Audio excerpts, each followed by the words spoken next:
గౌరవ సభ్యులు రమణారావు గారు, సిఎస్ రమణారావు గారు.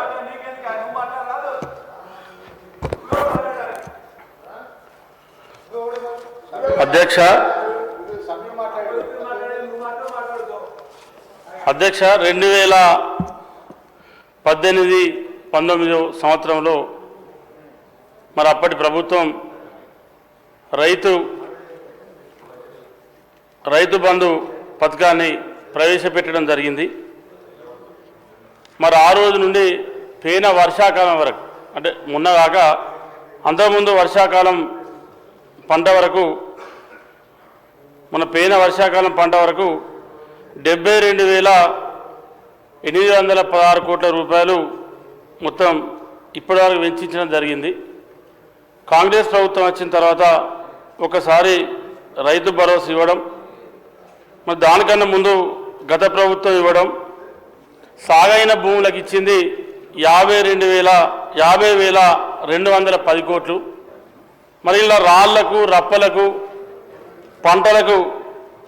పంటలు వేయనటువంటి భూములకు, అటువంటి భూములకు కూడా దాదాపు 22,606 కోట్ల రూపాయలను మరి గత ప్రభుత్వం మరి అప్పనంగా ఇవ్వడం జరిగింది. మరి పంటలు వేసినటువంటి రైతులకు కాకుండా, పంటలు వేయకుండా, సాగు చేయకుండా, సాగులో ఆ భూములు లేకున్నా కూడా మరి ఆనాడు ఆ ప్రభుత్వం గుట్టలకు, వాగులకు, వంకలకు, మరి చెర్లలో ఉండేటువంటి పట్టా భూములకు, నేషనల్ హైవేస్కు, మరి హైదరాబాద్ నగరం చుట్టూ ఏదైతే కొత్తగా ధరణి వచ్చిన తర్వాత కొత్తగా పాస్బుక్లు, పట్టా బుక్కులు సంపాదించుకొని మరి రియల్ ఎస్టేట్ వ్యాపారం చేసుకునే వాళ్ళు కూడా ఈ రైతు బంధు డబ్బులను తీసుకోవడం జరిగింది. మరి ఇంత పెద్ద ఎత్తున దుర్వినియోగం జరిగి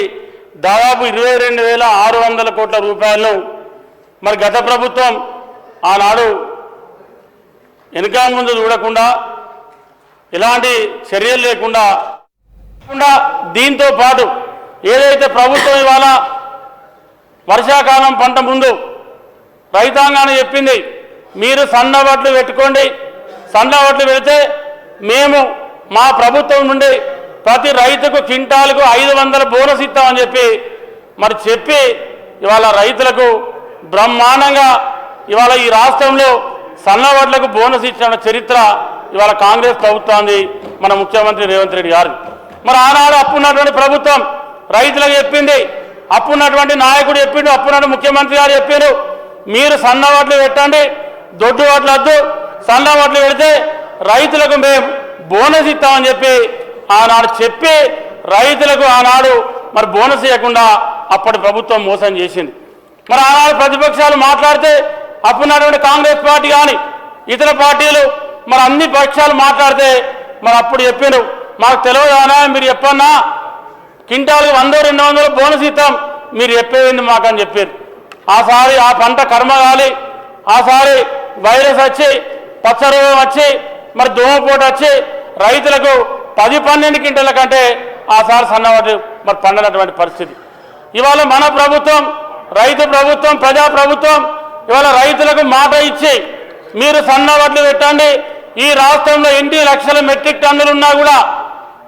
దానికి 500 రూపాయల బోనస్ ఇస్తామని ఇవాళ బ్రహ్మాండంగా ఇవాళ ప్రభుత్వం బోనస్ ఇస్తా ఉంది. అదే కాదు, దానికన్నా ముందు ఏదైతే మరి పోయిన వర్షాకాలం కానీ, మధ్యలో ఏసంగి పంట కానీ, అదే మధ్యలో ఏసంగి పంట కానీ, మళ్ళీ ఈసారి వర్షాకాలం ఏసంగి దాదాపు మరి 3 పంటలు ప్రభుత్వం వచ్చినప్పుడు వర్షాకాలం పంట, మధ్యలో ఏసంగి పంట, మరి ఇప్పుడు వచ్చినటువంటి వానాకాలం పంట. ఇవాళ రైతులకు సంబంధించి మరి ఆనాడు రాజశేఖర రెడ్డి గారు ముఖ్యమంత్రి ఉన్నప్పుడు ఉమ్మడి ఆంధ్రప్రదేశ్లో రైతు దళారు చేతిలో మోసపోవద్దు, రైతుకు అన్యాయం జరగద్దు, రైతు ఎక్కడ కూడా పండించిన పంట గిట్టుబాటు రావాలని ఆనాడు ఐకేపీ సెంటర్లు పెట్టి, సింగిల్ విండో కొనుగోలు కేంద్రాలు పెట్టి ఆనాడు రైతు నేరుగా సెంటర్లలో మరి వడ్లు జోకి పోతే ఆ రైతుకు మరి గిట్టుబాటు ధర వచ్చే విధంగా ఆనాడు ప్రభుత్వం కల్పిస్తే, మధ్యలో వచ్చినటువంటి బీఆర్ఎస్ ప్రభుత్వం